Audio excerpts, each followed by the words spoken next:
Atención oyentes. Desde los estudios centrales de Radio Perspectiva Bíblica Mundial, irrumpe en sus hogares, desde el púlpito, la palabra que transforma vidas. Bajo la conducción del pastor y evangelista José Barito, director del Ministerio de Sostén Propio, una voz que clama en Venezuela. Prepárese para un mensaje contundente sobre la verdad bíblica presente que sacudirá su espíritu y renovará su fe. El momento de la revelación ha llegado. Permanezca con nosotros.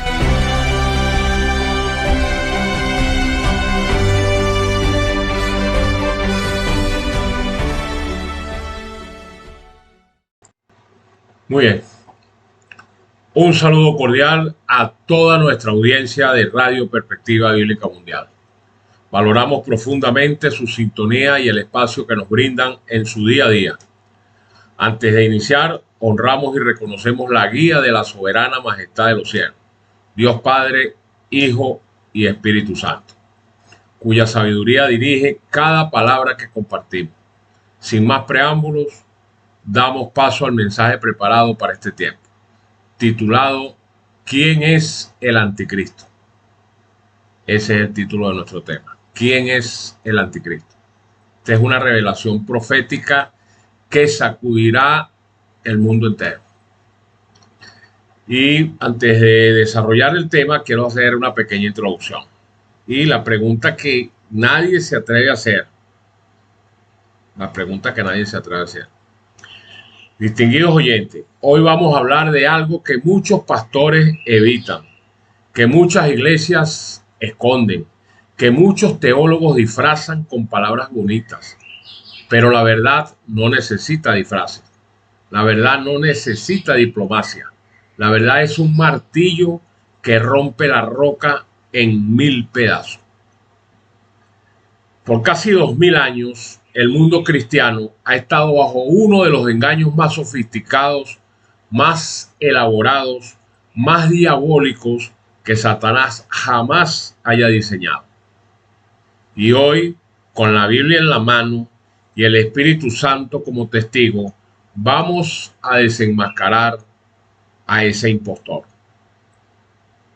Por eso le decía que hay una pregunta que nadie se atreve a hacer. Y esta pregunta no es si existe un anticristo. La pregunta es, ¿tendremos el valor de reconocerlo cuando se nos muestre? Bueno, comencemos con el nombre que lo delata todo. Sí. Imagínense esto, miren. Un ladrón que se llama a sí mismo vicario del dueño y entra a tu casa no por la ventana, sino por la puerta principal. Y entonces te dice, vengo en nombre del dueño. Soy su representante. Todo lo que el dueño tiene autoridad para hacer, yo lo hago en su nombre. Preguntamos, ¿qué es eso? Pues es un impostor con credenciales falsas. Igualmente el apóstol Juan nos dio una palabra griega que llaman anticristo. Y aquí está el golpe revelador que hace temblar a Roma. La palabra anti en griego no solo significa contra, también significa en lugar de o en vez de.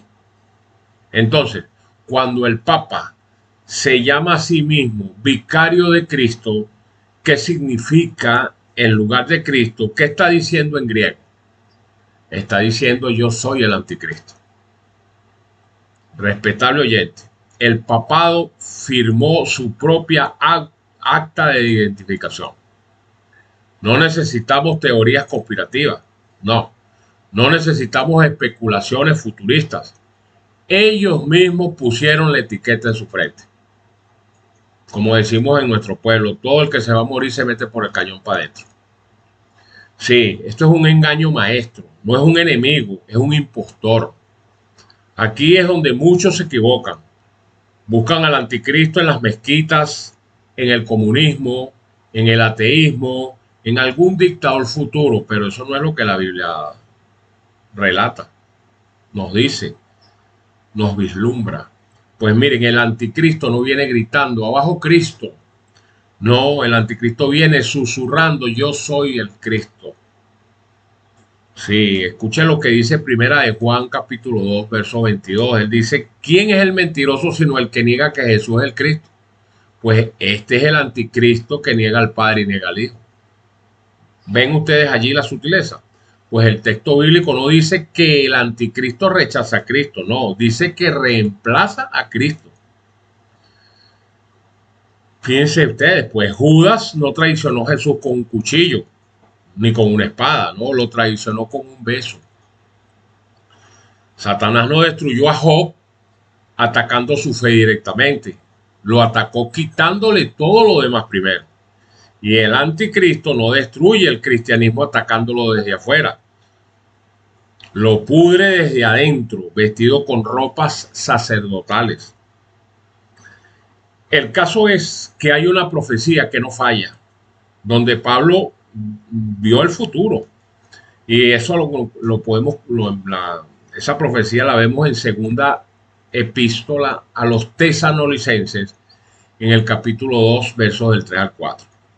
Prepárense porque esto va a explotar en su mente. Oído el tambor, paren la oreja. Miren, ese texto dice que nadie os engañe en ninguna manera, porque no vendrá el anticristo sin que antes venga la apostasía y se manifieste el hombre de pecado, el hijo de perdición, el cual se opone y se levanta contra todo lo que se llama Dios o es objeto de culto, tanto que se siente en el templo de Dios como Dios, haciéndose pasar por Dios.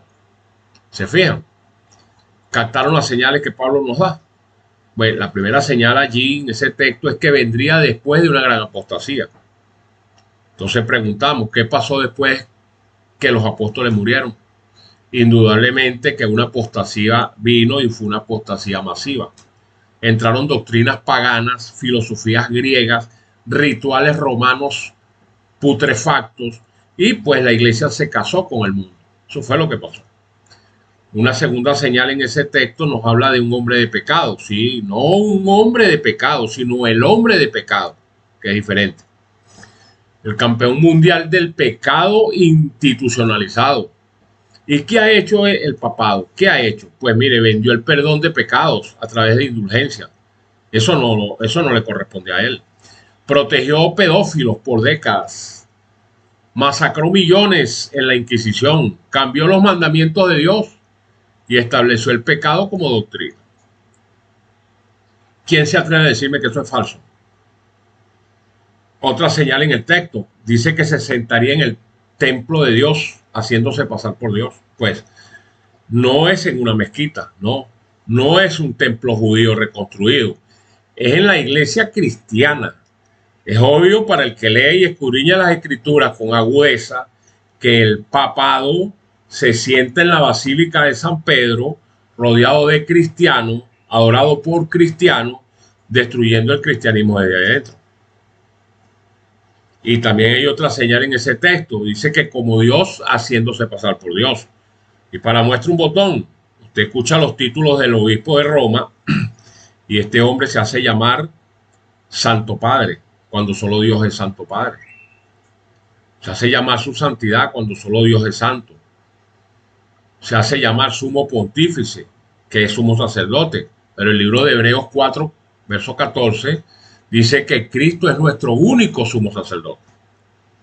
Y se hace llamar papa, padre, porque la palabra papa en latín significa padre. Y el Señor Jesucristo dijo, no llames a nadie padre que en la tierra, porque hay uno solo que es el que está en los cielos. Entonces son prerrogativas en esos títulos que le corresponden es a la majestad de los cielos, no a él. Entonces aquí se cumple la profecía que él se hace pasar o se hace pasar como Dios. Ahora, ¿qué hace el Papa? Bueno, dice perdonar pecados. Eso solo le corresponde a Dios. Dice ser infalible y el único infalible es Dios. Dice o pretende tener las prerrogativas para cambiar las leyes de Dios cuando solo Dios puede hacer eso. No le añades ni le quites a la profecía ni a la palabra porque sería maldito, anatema. Y bueno, se siente en un trono mientras la gente se arrodilla ante él y le besa el anillo. ¿Eso qué es? Pues es un hombre haciéndose pasar por Dios. Ahora, veamos los dos misterios que hace referencia a la Biblia para explicar un poco más este asunto. Todos misterios que están en un pleno combate cósmico. Sí, el apóstol Pablo hablaba de dos misterios que chocan en la historia y entre sí. Uno es el misterio de la piedad, del que hace referencia a primera epístola a Timoteo, en el capítulo 3, verso 16. Ahí ese texto nos habla que Dios fue manifestado en carne. Nos dice que Cristo fue revelado al mundo. Nos dice que el evangelio es puro y verdadero y que la salvación es por gracia mediante la fe. Pero entonces también nos habla el apóstol Pablo del misterio de iniquidad, allá en la segunda epístola a los tesalonicenses en el capítulo 2, verso 7. ¿Qué nos dice este texto? Bueno, que Satanás fue manifestado en un sistema, que el anticristo revelado al mundo ya está presente y de que el evangelio pervertido y falso ellos lo han instituido y que la salvación es por obra, por rituales y por dinero. Así lo han expresado. Y aquí está lo aterrador. El misterio de iniquidad copia punto por punto el misterio de la piedad. Así es. Por ejemplo, Cristo es el Hijo de Dios y el anticristo, que es el papado, se hace llamar Santo Padre. Cristo es sin pecado, mientras que el anticristo, el papado, vende indulgencias pretendiendo resolver los problemas con el pecado. Cristo, ¿verdad?, es sumo sacerdote eterno, mientras que entonces el papado, el anticristo, se hace llamar sumo pontífice. Cristo es mediador entre Dios y los hombres, el único, dice, mediador entre Dios y los hombres, mientras que el papado se pone entre Cristo y el creyente. Cristo es el Rey de Reyes y el Señor de Señores, y el papado corona y destrona reyes. Eso es sine qua non. Cristo es la cabeza de la iglesia, mientras que el anticristo se declara cabeza de la iglesia. Imagínense ustedes. Cristo es la palabra de Dios, mientras que el anticristo dice que sus decretos son escátedra. Y bueno, pudiéramos decir una más, que Cristo murió por los pecados. Y este señor, el papado, sacrifica a Cristo todos los domingos de nuevo en la misa. Todos los domingos sacrificado en el altar de las misas católicas. Esta es una falsificación tan perfecta que tiene engañado a 1.300 millones de personas. Pero las evidencias de ser el anticristo no las puede evadir. Y eso lo vemos también aunado a todo lo que hemos dicho al cambio de la ley de Dios. El libro de Daniel, capítulo 7, verso 25, profetizó que este anticristo, este hombre de pecado, hijo de perdición, llamado cuerno pequeño, dijo que iba a pretender o que pensaría en cambiar los tiempos y la ley. Hermano, hermana, distinguido oyente, eso es exactamente lo que hizo el papado. ¿Cómo? Claro que lo hizo. El primer cambio, eliminaron el segundo mandamiento de la ley de Dios. Búsquenlo en el catecismo a ver si existe. Eso no existe allí. Lo borraron de un plumazo. ¿Qué dice el mandamiento? No te harás imagen ni ninguna semejanza de lo que está arriba en el cielo, ni debajo de las aguas, ni debajo de la tierra. No las honrarás, no te inclinarás a ellas. ¿Por qué lo quitaron? Porque su religión está llena de imágenes, de parafernalias, de vírgenes, santos, crucifijos por todos lados. Todo eso es infernal. Eso lo condena a Dios. Eso no lo condeno yo, eso lo condena a Dios. También, bueno, cambiaron el día de reposo. Claro, Dios dijo que era el séptimo día, su día sábado, por pacto perpetuo. ¿Qué dijo Roma?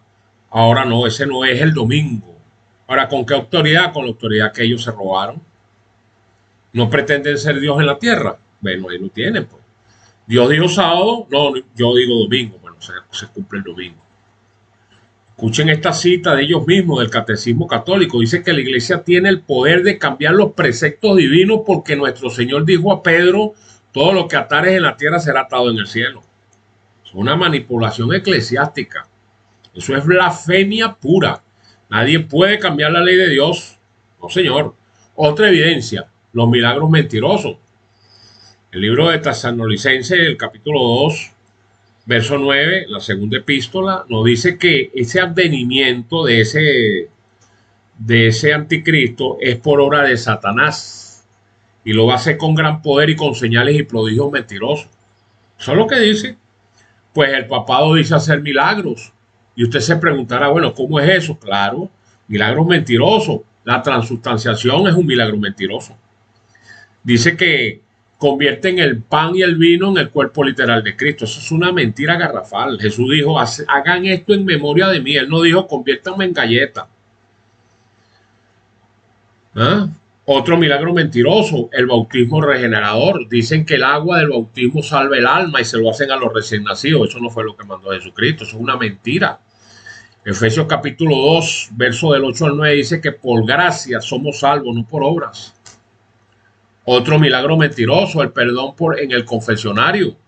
Dicen que el sacerdote perdona pecado. Otra mentira garrafal. Primera de Timoteo capítulo 2, verso 5 dice que hay un solo mediador, uno solo, entre Dios y los hombres, Jesucristo hombre. Aquí no habla de sacerdote, ni de virgen, ni de santo. Negativo. Otro milagro mentiroso, las indulgencias. Dicen que puedes pagar para reducir el tiempo en el purgatorio. Qué mentira, ¿no? El purgatorio ni siquiera existe en la Biblia. ¿Ah? Se lo inventaron para hacer toda la fortuna que comenzó en la Edad Media. Con esa plata hicieron la Basílica de San Pedro y todo lo que tienen, todo lo que se robaron en la Edad Media. Ahora, hay un título que ellos ostentan, un título, bueno, que no deja marcha atrás. Y el título que lo revela todo es Vicario Filii Dei. ¿Qué significa Vicario Filii Dei? El representante del Hijo de Dios en la tierra. El único representante que Dios tiene en esta tierra es el Espíritu Santo, y ellos se hacen llamar Vicario Filii Dei. Esa es otra usurpación. O sea, es uno de los títulos oficiales del papado. Vicario Filii Dei, vicario del Hijo de Dios. Ahora, agárrense porque esto es impresionante. Mire, en el sistema romano, por supuesto los números romanos, las letras tienen valores numéricos. Cuando sumas las letras de Vicario Filii Dei, te da Vicarius, la sumatoria 112.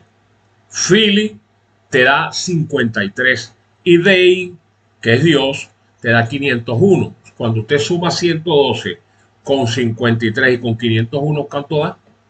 Da 666. Por eso Apocalipsis 13:18 dice, aquí hay sabiduría. El que tiene entendimiento, cuenta el número de la bestia, pues es número de hombre y su número es 666. ¿El qué? El número de la bestia. Entonces, hasta en las matemáticas proféticas encaja. Pero eso no queda allí, no. Hay una historia sangrienta que no pueden negar tampoco. Y hablemos de hechos históricos irrefutables. Por ejemplo, la Inquisición española, que comenzó en 1478, terminó por los años 1834. Ahí hubo más de 150.000 procesados, miles de quemados vivos en la hoguera, en lo que estos sátrapas llamaron autos de fe o actos de fe. Hubo una tortura sistemática aprobada por el papado y su lema, conviértete o muere. Eso está en la historia. También vino la masacre de San Bartolomé en el año 1572. Hubo 70.000 protestantes asesinados allá en Francia, distinguidos oyentes. El Papa Gregorio XIII celebró con un Te Deum, llaman ellos. ¿Qué es un Te Deum? Del latín Te Deum. Eso significa a ti, oh Dios, te alabamos. Ese es un antiguo y solemne himno de alabanza que usan esta gente, de acción de gracias, para agradecer a Dios por beneficios recibidos. ¿Qué les parece? Y eso no quedó allí, eso lo convirtieron y lo acuñaron a una moneda conmemorativa, como para cerrar con broche de oro. Esto es increíble. ¿Ah? Pero también están las cruzadas contra los albigenses, que comenzó en el año 1209 hasta los 1200, casi 30. Pueblos enteros fueron arrasados y exterminados. La orden papal, ¿cuál era? Mátenlos a todos, pues Dios reconocerá lo suyo. ¿Qué le parece? Por ello, inequívocamente, el libro de Apocalipsis, verso 10, capítulo 17, verso 6, describe esta Babilonia como la gran ramera y dice que esa mujer, porque la palabra mujer es iglesia, está ebria borracha con la sangre de los santos y de la sangre de los mártires de Jesús, no va a estar borracha. Hay que ver los índices de gente que asesinaron. Ahora, preguntamos, ¿quién, según la Santa Biblia, en la historia está ebrio de la sangre de los santos? Indefectiblemente e inequívocamente que el papado. Este poder político religioso es un sistema de engaño total, señores. Lo más diabólico del papado no es lo que hace abiertamente, es cómo lo disfraza, cómo metamorfosea la verdad. Porque ellos, por ejemplo, cuando queman un hereje, lo llaman auto de fe o acto de fe. Miren lo que hacen, ¿no? Cuando masacran pueblos, lo llaman cruzada, es decir, una expedición santa. Cuando torturan, lo llaman santo oficio. Cuando venden perdones, lo llaman indulgencias, es decir, una gracia especial. Y cuando acumulan riquezas obscenas, lo llaman para la gloria de Dios. Claramente, convirtieron el pecado en virtud y la virtud en pecado. Por ello, Pablo describe este sistema apóstata en 2 de Tesalonicenses capítulo 2 como todo engaño de iniquidad. No dice con algún engaño, no, dice que es todo engaño de iniquidad. Ahora la pregunta emblemática es, ¿por qué nadie lo ve? Principalmente sus nobles e incautos feligreses. Bueno, yo les voy a decir por qué, señores. Porque la mayoría no leen la Biblia, solo escuchan lo que el sacerdote les dice. Temen a la tradición, y así lo hicieron los abuelos, ¿no? Creen las mentiras. ¿Por qué? Porque ellos creen que el Papa es santo. Aman más el ritual que la verdad. ¿Por qué? Porque les gusta la pompa religiosa. No quieren pagar un costo, que es salir de Roma, y eso significa perder amigos, familia e identidad, pero no podemos nosotros sacrificar la verdad por eso. Usted no puede sacrificar la verdad ni lo que hizo Jesucristo en la cruz, que pagó con su propia vida por una mentira de esta naturaleza. Y porque se cumple la profecía. Están borrachos con el vino de Babilonia, este vino que representa doctrinas falsas. El apóstol Juan lo decía allá en Apocalipsis 17. Él decía, vino entonces uno de los 7 ángeles que tenían las 7 copas y habló conmigo diciéndome, ven acá y te mostraré la sentencia contra la gran ramera, la que está sentada sobre muchas aguas. Esas aguas, dice la profecía, que son pueblos, muchedumbres, pueblos y lenguas. Entonces, naciones y lenguas. Entonces dice que con la cual han fornicado los reyes de la tierra, y escuchen esto, y los moradores de la tierra se han embriagado con el vino de su fornicación. Ahí tienen. ¿Qué es ese vino? Doctrinas putrefactas, por eso es que están borrachos. Por ello nuestro Señor Jesucristo dijo en Juan capítulo 8, verso 32, pues conoceréis la verdad y la verdad os hará libre. Si usted no conoce la verdad, usted va a seguir entonces enclaustrado en la mentira. Nunca va a tener la libertad que Dios le quiere proveer. Usted, para ser libre, ¿libre de qué? De la mentira y de la muerte. Ahora, viene lo trágico. Pero todo heredero tiene un destino. Sí, así es. Todo heredero tiene un destino.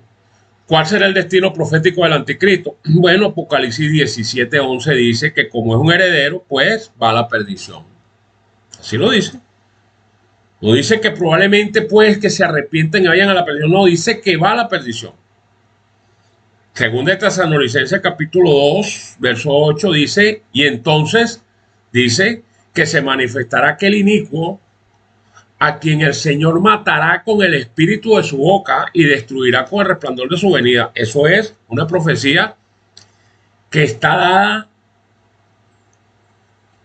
con una sorprendente veracidad de que eso es lo que le viene.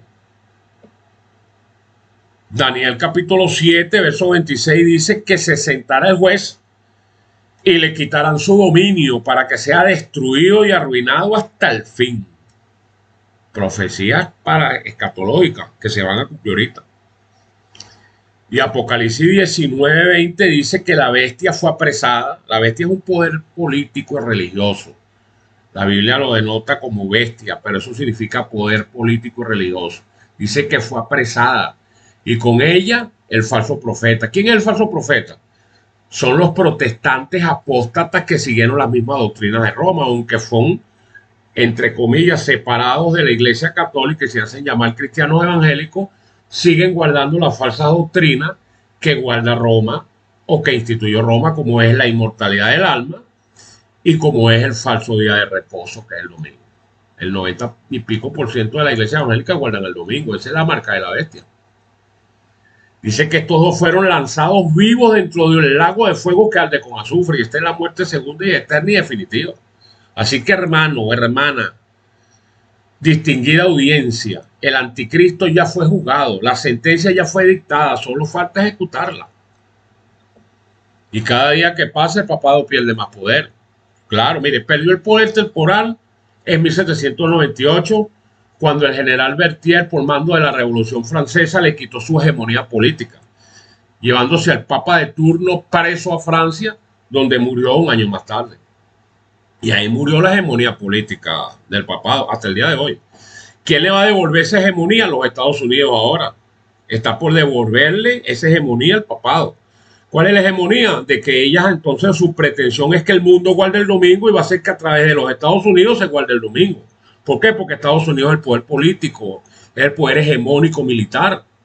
Ese va a ser su principal aliado. Por eso se le dice que es la imagen de la bestia, los Estados Unidos de Norteamérica. Y bueno, mire, perdió los estados papales en 1870. Cada día pierde credibilidad con cada escándalo que le explote en el seno de su institución. Pierde miembros cada año. Ahí lo que hay es una orgía de homosexuales. Lo dicen los mismos sacerdotes dentro de la Iglesia Católica. Ahora, la lenta consumición ya comenzó. La destrucción final viene pronto.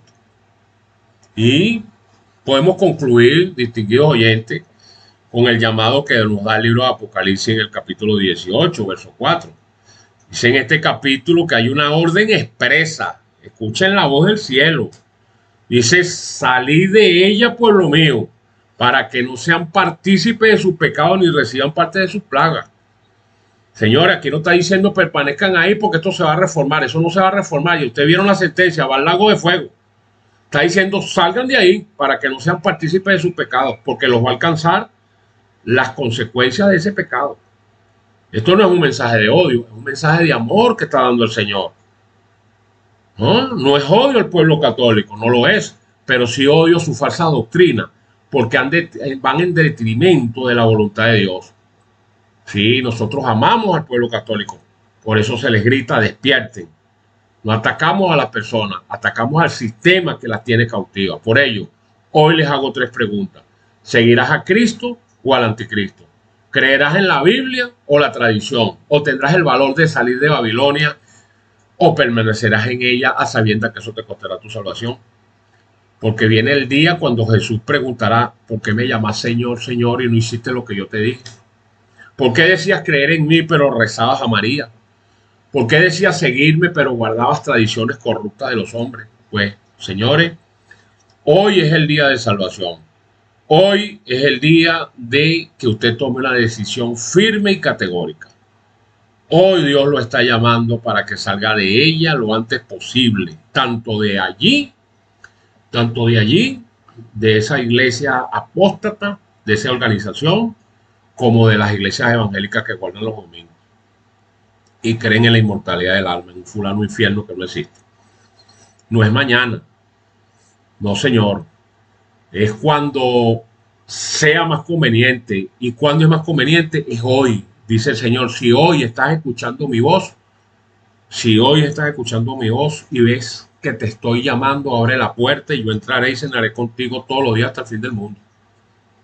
Y finalizo con estas 2 preguntas. Con 2 preguntas finalizo. ¿Cómo puede salvarse a alguien que fue católico toda su vida? Bueno, igual que cualquier pecador, por gracia, mediante la fe en Cristo solamente, como lo expresa Efesios 2, del 8 al 9. Los pasos prácticos son reconocer que el sistema romano es falso, es arrepentirse de seguir tradiciones humanas, es poner la fe únicamente en Cristo y en su sacrificio, es estudiar y escudriñar la Biblia constantemente, no el catecismo. Ese es un panfleto que lo que hay que meterle es candela, porque eso va en contra de la voluntad de Dios. Eso fue cambiado completamente. Es unirse a una iglesia que predique solo la escritura sagrada, que guarde los mandamientos como están establecidos en el libro de Éxodo, capítulo 20.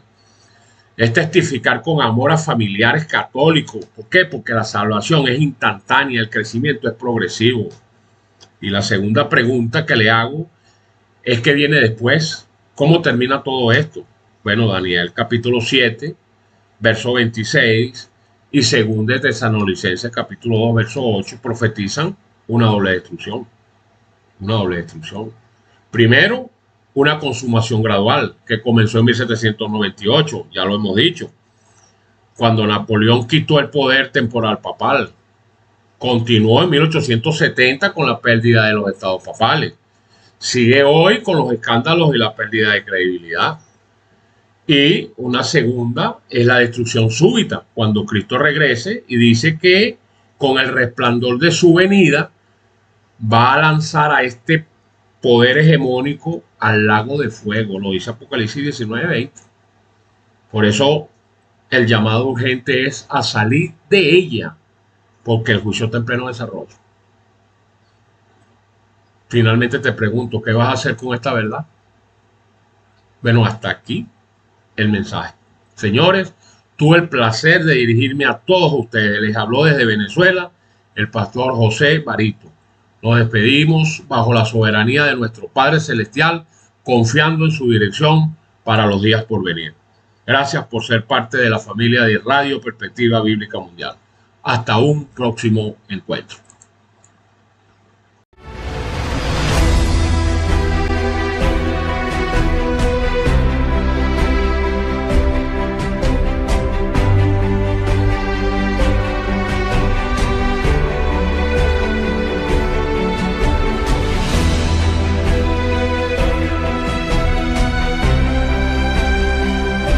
Ha escuchado Desde el Púlpito, donde la verdad resuena con poder. Este mensaje fue traído a usted por Radio Perspectiva Bíblica Mundial, llevando luz a un mundo en tinieblas. Síganos y profundice más en www.perspectivabiblicamundial.com y descubra recursos que fortalecerán su caminar espiritual. Recuerde, la verdad no solo se escucha, se vive. Radio Perspectiva Bíblica Mundial, proclamando el mensaje eterno hasta que Cristo vuelva. Dios le bendiga abundantemente.